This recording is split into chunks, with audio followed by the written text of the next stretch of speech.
Yo, yo, yo. Welcome back to the channel. Let's take a look at what happened in the market today. So, looking at SPY here in the broader market, we're going to do a pretty good deep dive here on SPY and where we think it's headed, just to kind of reestablish where we stand on SPY overall. Right now, you seem to be slowing down as far as like this downtrend goes. You are kind of hanging on this 786 if you measure from this bottom on August 2nd here. But overall, I kind of feel the same way about where we are with SPY, and that conviction starts with SPX. So remember, on the previous video, we talked about how you have I put all these EMAs on the chart, and the ones that I'm paying attention to most right now are the 9-week and the 21-week EMA.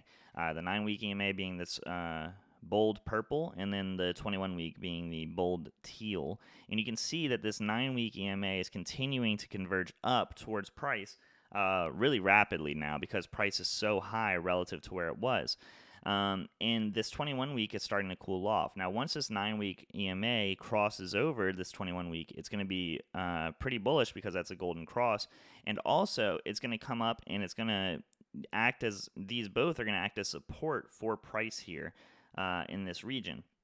And so what that could look like is, if you have this 9-week EMA continue to converge up, well, let's do the price action first. So, for example, of what I think I'm expecting over the course of the next few days, you're probably going to have like a little, it could be an accumulation type move, or you could call it like an LPSY type move and a distribution, and you could continue down. But what I'm expecting is maybe a bounce up tomorrow, and then you come back down, you test the lower end of this liquidity zone that we're trading in right now, and then you come back here, and then I'm really expecting you to break up and out of here and retest this downtrend. That's my expectation. And the reason that I think that that's what's going to happen is because, similar to what you had back here, right? Well, you kind of tested the downtrend, you came up for a retest, right? And then even here, you retested again after you interacted with this 9-week EMA, right?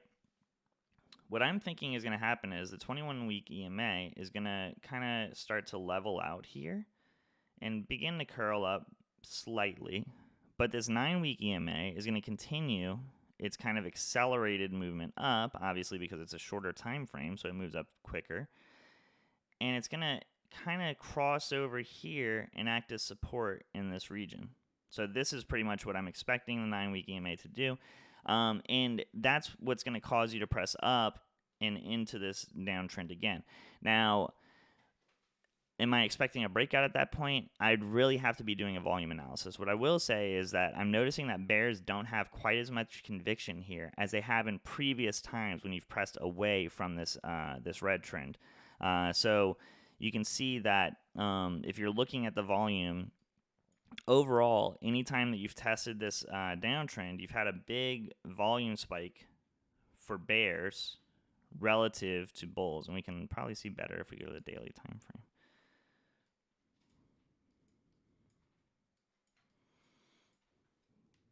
Sorry about that. Give me a second. Clear this up a little bit. I know there's a lot of noise on this chart, but you can see here. Let's see. Boom. You have a big green candle. And then boom, bears come right in, and you see a lot of bearish volume jump in, especially whenever you get pushed down to the bottom. But what you want to see is bears really take over conviction here, and so far that's not really what we're seeing. What we're seeing right now is sort of even though you're pressing down very hard on the chart, the volume is decreasing for bears. So I do think that the most likely thing is that you have a pop up. And it might not take as long as I charted out here. This is just an example of how I think it could go. But I do think that over the course of the next few weeks, you're relatively range-bound and sideways for SPX and SPY. Let's take a look at Bitcoin. Bitcoin has successfully held this uptrend here. I know yesterday we were concerned about Bitcoin failing off of this uptrend, and if it fails off of this uptrend, just like we saw with Ethereum, you could have a pretty hard press down. Now Ethereum seems to be rounding out and bottoming out, just like we were expecting it to do. Obviously, it didn't happen as quickly, but this was a general idea of what we were thinking was going to happen. And honestly, Ethereum looks like it wants to press up to 1800 here. Probably come back and test 1636. Let me show you what that price action would most likely look like. Maybe a little bit of sideways. You could even press down lower than this again, and then something like that over the course of the next maybe week or so. No, a few days. Crypto charts happen a little bit quicker. And I think the same thing will happen with Bitcoin. I think Bitcoin is pretty likely to come back up and test this 22.4, which was previous support, now resistance. That's pretty much where I would expect Bitcoin to go. Similar look, maybe pop up here, pop back, boop, and then test in that way. So that's what I'm thinking with crypto. And then let's look at, we can look at GME. GME here is on its 0.5 Fibonacci level. You're retesting here. I do still feel good about this chart. I see it as accumulation, but you really do want to reclaim this uptrend.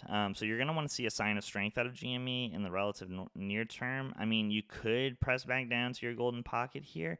I really would prefer not to for the look of the chart, but it is totally a possibility. This does look like distribution here in the short term, but larger accumulation. So now looking at it again, I actually do think that this $30 level becomes more likely for GME. And then once we get there, we'll be able to establish a better idea of what we think is going to happen going forward. You really don't want to break below $27.80. If you do, then it's probably pretty likely that you're going to go down to $22. That's how I see GME. AMC actually is pretty interesting here. You had this downtrend develop where you had a couple of bull traps, like head fakes for bulls, sorry. And you've recently broken out, and now you're treating it as support as well as this bottom trend line. So I am actually thinking that you're going to see a round up and out here, a break up for AMC out of this $10 region. Which is the same $10 region that you bounced out of here at the previous low for May 12th. And if TradingView isn't going to adjust this chart, let me see, May 12th. If TradingView isn't going to adjust this chart, then I'm gonna treat it as is. And actually, I think this is pretty good because this clears out a lot of the bad price action that we could have seen with AMC. And obviously, you receive your ape shares to kind of like balance this out. So you're eliminating a lot of price action without feeling as much pain as you would have if that would have been the case, because ape actually is performing pretty well. Now, yesterday we said that we were bullish on ape going into today, and you saw a pretty steady rise for ape, 17% up. Relative to ape, that's I guess a pretty cool day, not too volatile. It was just kind of a steady move up here, right? Looking at this Fibonacci, you can see that this 382 level is the main resistance level that you're going to want to break above before you see 784. I do think this looks like a phase B distribution look for ape, so I do think that you're probably going to see it retrace back down to the 645 level. We would even pull a Fibonacci within this to get a better idea of what levels are possible here. And we don't know too much about the characteristics of ape yet because it's so new, but you could see it trade down all the way down to this like $6 to $6.15 level. And there I think you would find probably a relative bottom before you have some continuation up. If you fail that level, however, it actually would look like you're going to get lower lows. So if you break below 590 or so, I would actually be expecting you to break below this 519 bottom level that you had from yesterday. So just be on the lookout for that. Those are the levels that I'm watching with ape. And that's pretty much it. I just wanted to do a brief update. We're kind of just updating the things that we've already been talking about on the channel. So if you want to get a more clear idea on what's going on with that, I didn't really have too much to add today. Make sure you watch the video from yesterday and the day before, because we kind of were projecting a lot of these moves, and we had a lot of if this then that type of scenarios that we ran through. And so we're not really caught off guard by anything that's happened in the market so far today. Yesterday was a really weird day, obviously because of the ape and AMC thing. and obviously SPY jumped off of a cliff yesterday. But we were pretty much expecting that, and we weren't expecting it to happen that fast, but we were expecting that move. So now that we've already completed that move, now we're kind of just waiting on the sidelines for SPY to kind of figure out what it wants to do next, which probably is going to be a consolidation, like a reverse of this. So hopefully you enjoyed that video, and yeah, until next time, make sure you drop a like, comment, subscribe, send it to your grandma. She probably would want to watch this video, and until next time, peace.